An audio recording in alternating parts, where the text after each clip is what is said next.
మాతృదేవోభవ.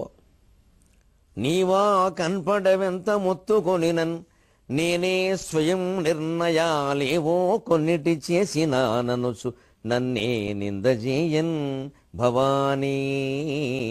భవానీ వేరెవ్వరి దిక్కునాకిట భవన్ నీరేజనేత్రంబులన్ రేవుల్గట్టు కృపారసమ్ము.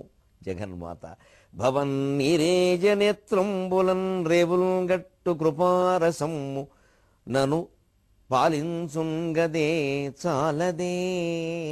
భవన్ నీరేజనేత్రంబులన్ రేవుల్గట్టు కృపారసమ్ము నన్ను పాలించుంగదే చాలదే.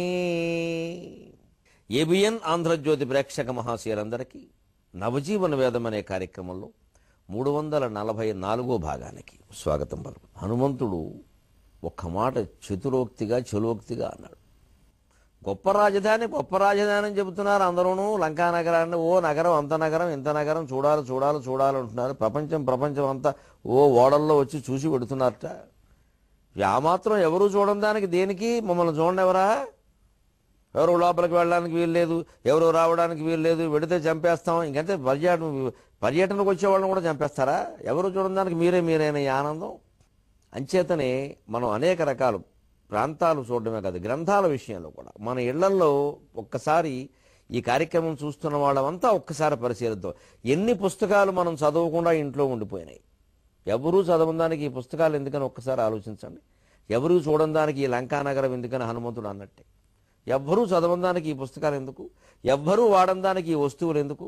అసలు ఎవరికీ ఉపయోగపడడానికి ఈ జీవితం ఎందుకు? ఆలోచించేయండి.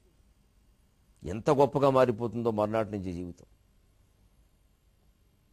ఇంట్లో మనం పుస్తకాలు గొప్ప పుస్తకాలు కొని పెట్టుకున్నాము అంటే వాటిని చదవాలి. వాటిని ఊరికే గౌరవించడం, దండం పెట్టడం, పండగ నాడు తీయడం, అమ్మవారి దగ్గర పెట్టడం, విజయదశమి నాడు ఎందుకది? ఆవిడ చదువుతుంది ఇవన్నీ. ఆవిడకి అవసరం ఉందా? మనం చాలామంది నేర్చుకోవలసింది అది. ఎంతసేపు ఈ నెట్లో కంప్యూటర్లో పెట్టి నువ్వు టిక్కు టక్కు నొక్కుంటూ కూర్చోవడం కాదు. కళ్ళకి ఎంత శ్రమ అండి అవన్నీ చూడడం. అన్నీ దొరకచ్చు, అందులో దొరుకుతాయమ్మా. కానీ మనకెంత నష్టం, ఎంత శ్రమ అది. అదే మనకు కావాల్సింది ఏదో అన్నీ మనకే, పైగా దానికి దేనికోసమో ప్రయత్నం చేస్తుంటే పక్క నుంచి అవి ఇవి వచ్చి పడిపోతున్నాయి. ఏది చూడాలో తెలియదు. టీవీలో కూడా ఏదైనా ఒక కార్యక్రమం చూద్దామంటే ఇట్నుంచి ఓ ప్రకటన, అట్నుంచో, ఇట్నుంచి బ్రష్, అట్నుంచి పేస్టు, ఇట్నుంచి టీ, అట్నుంచి కాఫీ పొడి. ఇన్ని అవసరమా? వాళ్ళ వ్యాపారం వాళ్ళదే. ప్రశాంతంగా చూడడానికి లేదు. పూర్వం హాయిగా రేడియో ఉన్నప్పుడు ఎంత బాగుండేదో, గొడవ లేదు, మన పని మనం చేసుకుంటూ హాయిగా వింటూ ఉండేవాళ్ళం. ఏమీ తెలిసేది కాదు ప్రపంచం. అంచేతన ఇవాళకి కూడా మనిషికి నిజమైనటువంటి జ్ఞానాన్ని అందించేది గ్రంథమే, పుస్తకమే. ఇన్ని రకాల సాంకేతికత పెరగని పుస్తకానికి తిరుగులేదు. అంచేత చదవని పుస్తకం ఎందుకు? చూడని రాజధాని ఎందుకు? ఉపయోగపడని జీవితం ఎందుకు? ఆలోచించని మనస్సు ఎందుకు? ఆ ఆలోచన సమాజగతం కాకపోతే, దేశగతం కాకపోతే అసలు బతుకెందుకు? ఇవన్నీ ఆలోచించాలి. అందుకని కుదరదో, ఎవరు వెళ్ళడానికి వీలదని చూసి వెళ్ళిపోతానని చెప్పాను కదమ్మా అన్నాడు ఆయన. అంటే అనవసరంగా తగాదా పెంచుకోవద్దు. శత్రుస్థానంలోకి వచ్చాం కదా అని ముందే ఎకశక్యంగా మాట్లాడడం, అనవసరంగా తగాదా పెట్టుకోవడం వద్దు. కానీ తగాదా వస్తే జంకద్దు. ఇది మనకు సుందరకాండ నేర్పుతున్న పాట. మనంతటా మనం గొడవ పెట్టుకోము. కానీ అవతలవాడు ఏదో మనం అవమానించేలా మాట్లాడితే దెబ్బకి దెబ్బ రెట్టింపు ఇచ్చేస్తాం. రెట్టింపు. మళ్ళీ ఇంక మళ్ళీ ఇంక ఫోన్ చేయదు మనకి. అంతే. ఏది మనకి ఏమైనా మిత్రుడా, కావలసిన వాడా? ఇష్టం వచ్చినట్టు మాట్లాడుతూ ఊరుకుంటారేంటి? అదేమి శాంతగుణం కాదు. క్షమాగుణం అంటే చేత కాకుండా ఉండిపోవడం కాదు. అక్కడ జవాబు ఇవ్వాలి. జవాబు ఇచ్చి వెంటనే ఆ విషయాన్ని మర్చిపోవడం నిజమైన యోగి లక్షణం. ఇచ్చేసేయి, గట్టిగా వెళ్ళిపోవాలి. ఇక మళ్ళీ మాట్లాడద్దు ఆ విషయం. అసలు మనసులో కూడా అనుకోవద్దు. ఇంకా ఆ వ్యక్తి కనపడినా కూడా మనం మామూలుగానే ఉండాలి. ఏం అక్కర్లేదు. ఇంకా అది మనం ఆయన మీద మనకేం కోపం లేదు, ద్వేషం లేదు. ఆ ప్రశ్నకి అలా చెప్పాలి కాబట్టి చెప్పాము అంతే. లేదు ఆయన ఏదో నిందించు, ఆ నిందక ప్రతినింద వెళ్ళిపోవాలి. లేదా మనసు ఊరుకోదు. కానీ ఇవేవి మన మనసులో ఉండదు. మనం కావాలని ఎవరిని ఏమనద్దు. ఇదే. అందుకని నువ్వు చూసేడతాను, చంపేస్తాను, లోపలికి ఏమిటమ్మా అది? ఎవరిని చూడనెవరా? అంచేతను తన దారిని తాను వెళ్ళే ప్రయత్నం చేశాడు. అప్పటికే ఆవిడ వినకపోతే కూడా అదేమిటి ఎవరిని చూడకుండా ఎలా కుదురుతుందని ఆ ముందుకెళ్లే ప్రయత్నం చేస్తున్నాడు. కొట్టలేదు చూడండి, తాను కొట్టలేదు. తాను ముందు దెబ్బ తీయలేదు హనుమంతుడు. భారతదేశ ప్రవృత్తి అంతా ఇక్కడ ఉంది. మనంతటా మనం ఇన్ని వేల సంవత్సరాల చరిత్రలో ఏ ఒక్క పక్క దేశం మీద మనం దాడి చేయలేదండి. పూర్వకాలం దండయాత్రలు ఏమైనా జరిగినా మనలో మనకి రాజులే ఇవన్నీ. మన వాళ్ళే కొట్టు. ఇప్పుడు అంతేగా, మనం చాలా గొప్పవాళ్ళం, మనలో మనమే కొట్టుకుంటాం, బయట వాడిని ఏమీ అనం మనం. వాడు సగ్గా పొల్లెట్టి మొత్తం 2 రాష్ట్రాలు పట్టుకుపోతాడు. దేశం అంతా ఒక్కటే అన్న భావన మన తెలుగు వాళ్ళకు ఉండొచ్చు, అందరికీ ఉండాలని ఏం లేదు. అది వాళ్ళ ప్రయోజనాలు వాళ్ళకు ఉంటాయి. ఇప్పటికే పెద్ద రాష్ట్రం 2 మొక్కలు వేసారు, కేంద్రంలో పలుకుబడి చాలా తగ్గుతుంది మన సహజంగా. 42 మంది అంటే వేరు, 25, 17 అంటే అర్థం వేరు. ఎప్పుడు ఉంటుంది అది.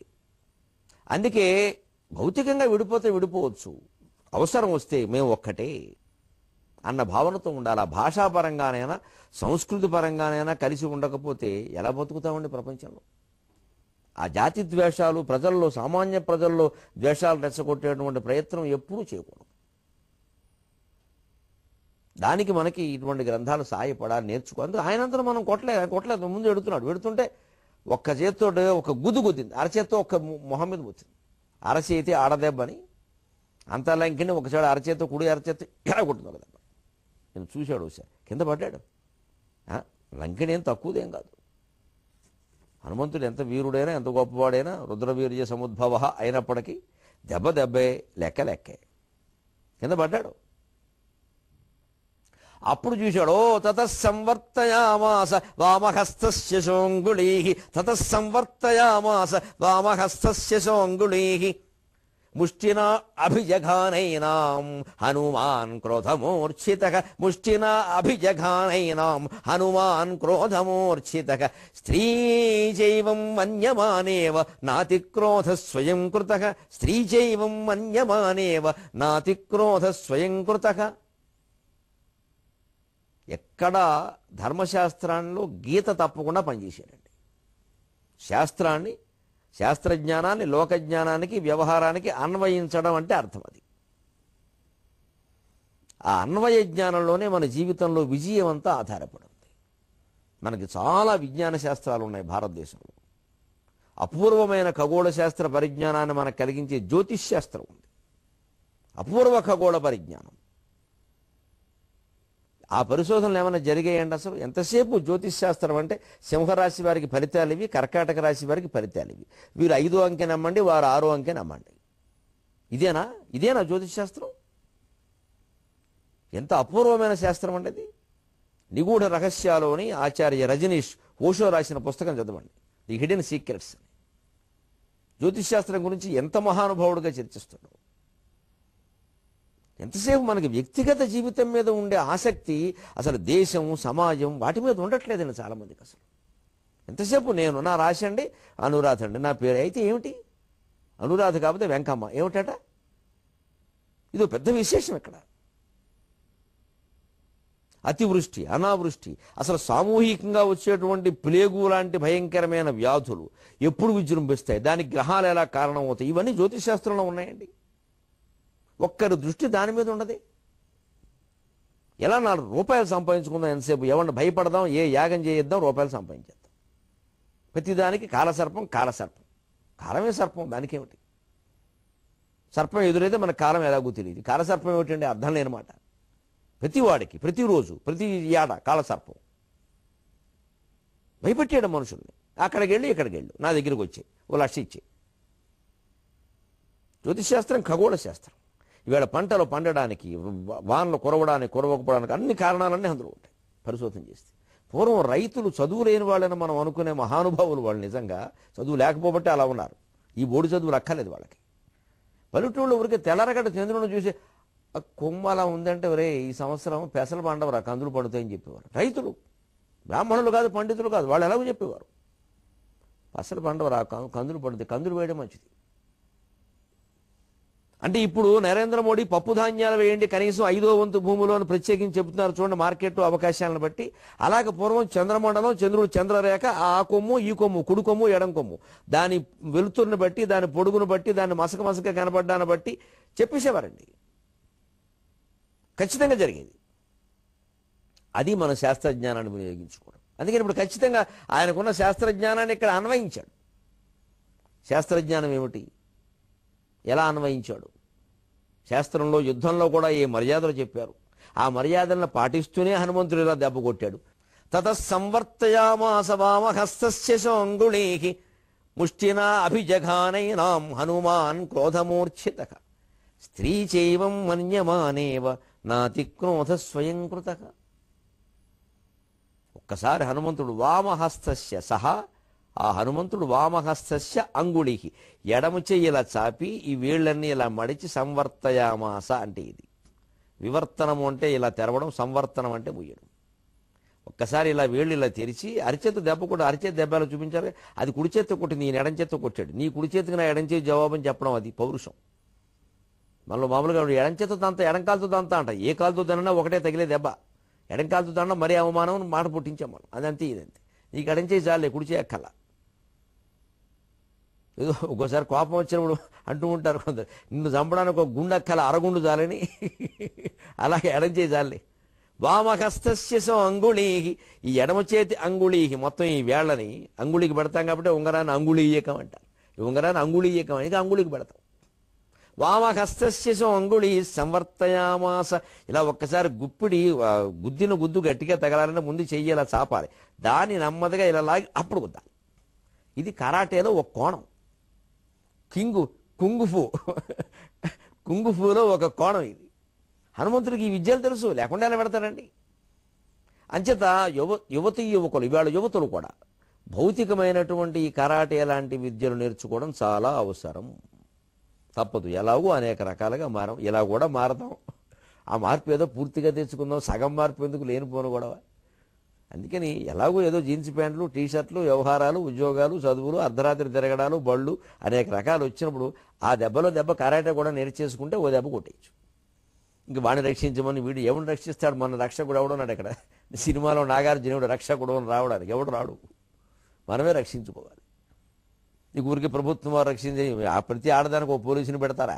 అది కుదిరే పని కాదు. ఈ స్థితి వచ్చాక ఎవరు రక్షణ వారు చూసుకోవాల్సిందే. అంటే నేర్చుకోవడమే. అందుకని ఇలా గుడ్డు ఒకసారి ముష్టినా అభిజగాన ఏనాం ఆ లంకిని ముష్టినా ఏంటి ఈ పిడికిలి దీంతో అభిజగాన ఓ గుద్దు గుద్దాడు. ఎందుకంటే దీన్ని ముష్టి. అందుకే ముష్టి ఎత్తడం అంటే ఈ పిడికిలతో వేస్తారు. ఎవరు కొంచెం బియ్యం వాడికి వేస్తే మనం ముష్టి ఎత్తుకోవాలి రేపోతారు. అందుకని బుచ్చగాడికి ఎప్పుడు గుప్పిడితో వేసేవాడు. అందుకని ముష్టివాడు అంటే వాడు ముష్టిగా నిజానికి మన ముష్టితో వాడికి వేస్తున్నాం, వాడు ముష్టివాడు అయ్యాడు. ఏదో విచిత్రమైన సమాసం. ముష్టితో వేసిన భిక్షను అందుకునేవాడు ముష్టివాడు అయ్యాడు, వేసేవాడు ముష్టివాడు కాదు, ముష్టి వీడిదే. అందుకే బాక్సింగ్ అనే దానికి తెలుగులో ముష్టి యుద్ధం అంటే ముష్టివాడు కొట్టుకోవడం కాదు, ఈ పిడికిలతో గుద్దుకోవడం. దాన్ని మల్ల యుద్ధం అని కూడా అంట. అభిజఘానైనాం హనుమాన్ క్రోధమూర్ఛిత. ఎందుకు ఇది మూర్ఛిత అంటే మూర్ఛిపోయాడని అర్థం కాదు ఇక్కడ.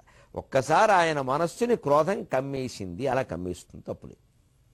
అసలే క్రోధం రాదు, అసలే కామవాంఛలు ఉండవు, అసలే ఏవి ఉండవు అని వ్యాఖ్యానాలు చేయక్కల. ఏ మనిషికైనా, ఎవరికైనా, దేవుళ్ళకైనా అందరికి ఉంటాయి. ఆ సమయంలో అది అవసరం. రాముడి గురించి రామాయణంలో చాలా చోట్ల చెబుతారు. రాముడు కోపం రాదుట, తెచ్చుకుంటాట. తెచ్చుకోవాలి మరి, పనులు అవ్వలేతే. ఆ తెచ్చుకున్న కోపాన్ని ఆ క్షణంలో వదిలేయాలి. ఆ క్షణంలో వారికి కోపం వచ్చినప్పుడు యువతలు ఉండేవారు ప్రశాంతంగా ఉండాలి. వీడు రెచ్చిపోకూడదు. మళ్ళీ తమలపాకుతో నువ్వు ఒకటంటే తలుపు చెక్కతోనే రెండంట అన్నట్టుగా ఉండకూడదు. నువ్వు తమలపాకుతో అన్నావు మంచిది, దాన్ని తీసి నేను దాంట్లో పోక చెక్కేసి సున్నం వేసి రాసుకున్న సంసారం పండిందా అంటే అయిపోయాయి. వెంటనే శాంతం. ఎందుకని ఇద్దరు రెచ్చిపోతే ఎలాగా? తల్లిదండ్రులు తిట్టుకుంటూ లేస్తే పిల్లలు కొట్టుకుంటూ లేస్తారట. ఓ సామెత చెబుతారు. తల్లిదండ్రులు తిట్టుకుంటూ నిద్ర లేచారు అనుకోండి, పిల్లలు కొట్టుకుంటూ లేస్తారట. ఇంకొంచెం ముందుకెడతారు. ఎందుకంటే ఈ తల్లిదండ్రులు రేడియో యుగంలో పుట్టారు, మరి పిల్లలు టీవీ నెట్ యుగంలో పుట్టారుగా, కొంచెం అభివృద్ధి ఉంటుందిగా మరి. అందుకని దెబ్బకి ఎడంచి ఇలా చాపి ఒక్క దెబ్బ గుద్ది అప్పుడు కూడా ఆలోచించేట్టు కొంత ఇంకో గుద్దేద్దామా అనిపించింది పనిలో పని. ఎందుకంటే క్రోధమూర్ఛితక, క్రోధం కమ్మేసింది మనస్సుని. ఎందుకు ఒక దెబ్బ కొట్టయితే పోతుంది, శనదిరిపోతుంది అని చూసి స్త్రీ చైవం మన్యమానేవ, ఆడది కదా వద్దు. ఇది ధర్మశాస్త్రం. సాధారణంగా యుద్ధపరమైన ధర్మశాస్త్రంలో స్త్రీని బాధించవద్దని చెప్పిన స్త్రీలు ఎవరు యుద్ధాల్లో పాల్గొనేవారు కాదు. కానీ మరి వాడు స్వయంగా పాల్గొన్నప్పుడు కొట్టాల వద్ద కొట్టాలి. ఇదేమిటి వాడు యుద్ధం చేస్తుంటే నోరు మూసి కూర్చుంటారు ఏమిటి? ఇగో ఈ నియమం వల్లనే భీష్ముడు దెబ్బతిన్నాడు. స్త్రీయే కాదు, నపుంసకులైన వారు, పురుషుడుగా పుట్టి స్త్రీగా మారిన వారు, స్త్రీగా పుట్టి పురుషుడిగా మారిన వీరెవరితోనూ నేను యుద్ధం చేయను. ఈ నియమం భీష్ముడిని మింగేసిందా లేదా? ఆ నియమం పాటించడం గొప్పతనం, బ్రహ్మచర్య అవన్నీ పక్కనట్టండి. ఆ నియమం ఆయన యుద్ధంలో మింగేసిందా లేదా? ఆ నియమం గనక ఆయనకి లేకపోతే అర్జునుడు కాదు దేవేంద్రుడు వచ్చి ఆయన ఏమైనా చేయగలడా? అంటే కొన్ని నియమాలు మన జీవితాన్ని మింగేయకుండా మనం జాగ్రత్త పడాలి. నియమాలు మంచివే, కానీ ఆపద్ధర్మాలు కొన్ని ఉంటాయి. స్త్రీలను హింసించకూడదు. ఎందుకు పెట్టారు అసలు? అది ఆ సారాంశంలోకి వెళ్ళి ఎందుకు పెట్టారు? స్త్రీలు యుద్ధాల్లో పాల్గొనరు, కానీ యుద్ధంలో గెలిచినటువంటి రాజు ఆ రాజ్యం మీద దాడి చేసి, అంతఃపురం మీద దాడి చేసి ఆ రాణుల్ని చంపేసేవారు. పూర్వం కొంతమంది గర్భంలో ఉన్న పిల్లల్ని చంపేవారు. అలాంటి పనులు చేయొద్దని చెప్పడానికి ధర్మశాస్త్రం పెట్టారు. మీరేదో యుద్ధం చేసావు బాగానే ఉంది, వాళ్ళతో యుద్ధం చేయ, వాడిని ఓడించు, పోనీ చచ్చిపోతారు, వదిలేయి. ఇక అక్కడి నుంచి ఆవిడ నీకు సోదరి. అంతేగాని అంతఃపురం మీద దాడి చేయడం, వాళ్ళందరినీ ఆక్రమించడం, బలవంతంగా పెళ్లిళ్ళు చేసుకోవడం, ఇది విదేశీయులు విమతస్థులు చేసిన దౌర్భాగ్య పని. హిందువులు ఎవ్వరూ ఎప్పుడూ ఇలా ప్రవర్తించలేదు. పైగా మహారాజు శివాజీ సైనికుల్లో ఉండేటువంటి ఒక సేనాని ఏదో కోపం కొద్దీ చేసి ఎవరో ముస్లిం స్త్రీని ఒక ఆవిడని తీసుకొచ్చి బంధించి ముందు నుంచోబెడితే శివాజీ మోకాళ్ళ మీద కూర్చుని క్షమాపణ చెప్పి, అమ్మా నువ్వు నాకు తల్లివి, ఆ సైనికుడు చేస్తే నేను చేసినట్టే, నన్ను క్షమించు అని పల్లకీలో కూర్చోబెట్టి అత్తారింటికి పంపించాడు. అది హిందూ రాజుల యొక్క ఔదార్యం. ధర్మశాస్త్రం అంత ఖచ్చితంగా ఉంటే వాళ్ళు అలా పాటించారు. హనుమంతుడి దగ్గర నుంచి శివాజీ వరకు, శ్రీరాముడి నుంచి శివాజీ వరకు అంచేత పాటించాలి ఖచ్చితంగా ధర్మశాస్త్రం. నాతి క్రోధ స్వయంకృత, అందుకే ఎక్కువ కోపం పెట్టుకోలేదు. దానికి విశ్వనాథ వారి పద్యం చూడండి ఎలా రాశారు, ఎంత అందంగా రాశారు. క్షితితలంబున నుండి లేచిన మహాశని ప్రరోహంబనగ పావనియును లేచి, క్షితితలంబున నుండి లేచిన మహాశని ప్రరోహంబనగ పావనియును లేచి, అసురి మొగమున అరచేతన పళించే అసురి మొగమును ఇరుచేతనదుముకొని, అసురి మొగమున అరచేతన పళించే అసురి మొగమును ఇరుచేతనదుముకొని. ఈ పద్య నిర్మాణం చూడండి, ముందు దీని అర్థం చూద్దాం.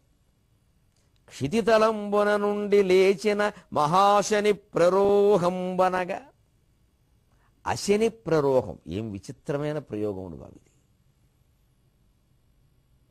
అశని అంటే పిడుగుపాటు, వజ్రాయుధం.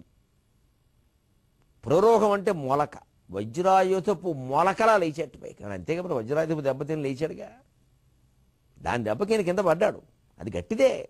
మన తెలుగు చలనచిత్రంలాగా ఇక హీరోకి ఒక్క దెబ్బ కూడా తగలదు, వాడు వేసుకున్న తెల్ల చొక్కా కూడా ఏమాత్రం మాయదు, అవతల నుంచి వచ్చిన వాళ్ళు 20 మంది పరిగెత్తిపోతారు. పరమ అసహజం అంటే ఇదే. అందుకే తలనొప్పి వస్తుంది ఈ సినిమాలు చూస్తే. ఎక్కడ సహజత్వం ఉండదు.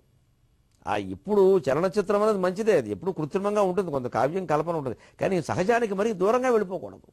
మీరు రామాయణం కానీ భారతం కానీ వాల్మీకి వ్యాసులవి లేదా తెలుగులో విశ్వనాథ వారివి కవిత్రయాన్ని చూడండి.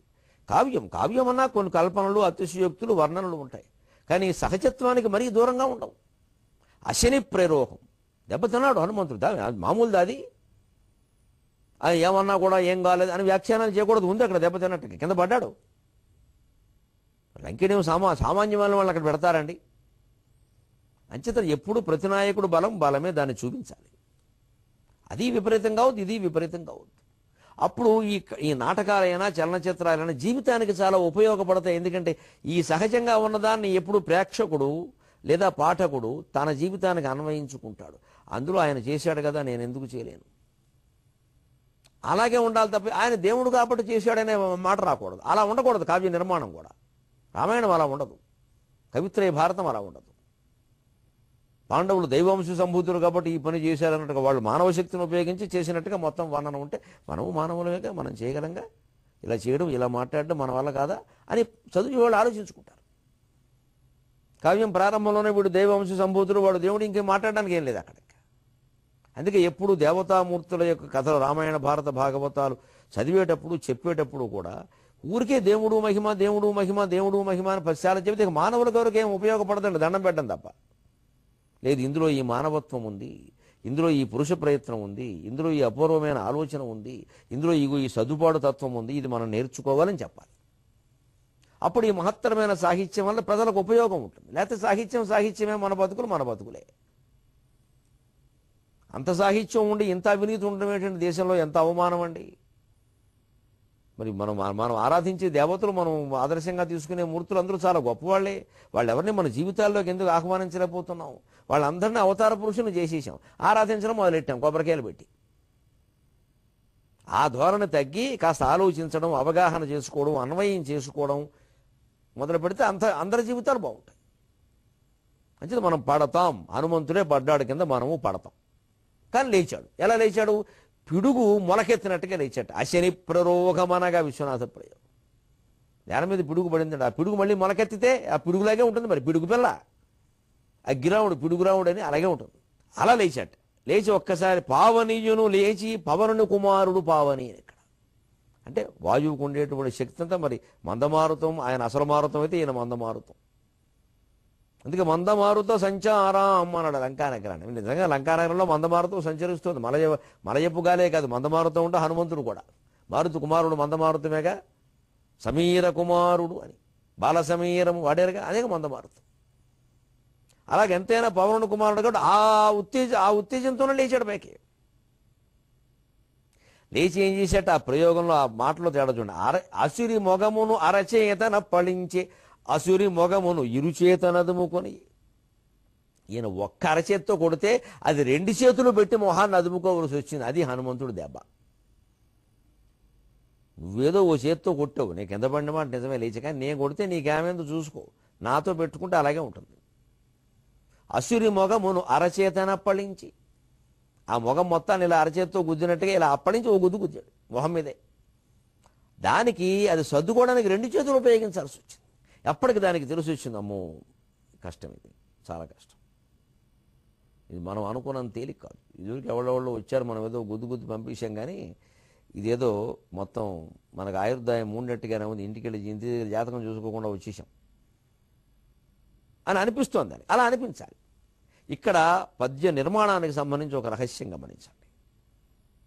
పై 2 పాదాలు ఒక రకంగా రాశారు విశ్వనాథ, కింద 2 పాదాలు ఒక రకంగా రాశారు. పై 2 పాదాలు తిక్కన గారి శైలి, కింద 2 పాదాలు శ్రీనాథుడు, కరుణశ్రీ మొదలైన వాళ్ళ, పోతన గారు మొదలైన శైలి. గణాంత పదాలు అంటారు. గణాంత పదాలు, ఒక గణం ఒక పదం, పాదాంత వాక్యాలు. అది శ్రీనాథుడు, పోతన గారు, కరుణశ్రీ, మన ఆధునిక కాలంలో ఉన్నవాళ్ళు, ఇవన్నీ అలా నడుస్తాయి. తిక్కన గారు, విశ్వనాథ ఇలాంటివన్నీ ఈ పద్ధతి పట్టించుకోరు. సహజంగా వాక్ ప్రవాహం ఎలా వెళ్ళిపోతుందో అలా వెళ్ళిపోనిస్తారు. అందులో సహజంగానే యతిప్రాసలు పడిపోతాయి. ఒకవేళ ఎక్కడైనా పడకపోతే నియమం ప్రకారం పడాలి కాబట్టి కొంచెం సరి చేస్తాం అంతే. వాక్యం మధ్యలో ఎత్తి, పాదం మధ్యలో ఎత్తి, గణం మధ్యలో ఎత్తి, అక్షరం పదం మధ్యలో ఎత్తి పడుతూనే ఉంటాయి. ఒక సహజమైనటువంటి జలపాతపు లాంటి శైలి మొదటి 2 పాదాల్లో ఉంటే, కాస్త తీర్చిదిద్దిన పంటకాలువ లాంటి శైలి చివరి 2 పాదాల్లో ఉంటుంది. క్షితిదలంబున నుండి లేచిన మహాశని ప్రరోహమనగా పావనీయును లేచి. క్షితితలము అని వేసి లేచిన చిన్న మహాప్ర చిన్న మహాశని చిన్న మహాశ అని అక్కడ చిన్న మహాశ అక్కడ అయిపోయింది మొదటి పాదం.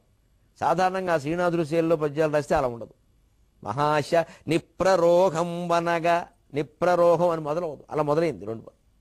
నిప్రరోహం మొదలు పెట్టారు. నిప్రరోహం వనగా పావనీయును లేచి, పావనీయునులో నీకి, నిప్రరోహంలో నీకి యతి.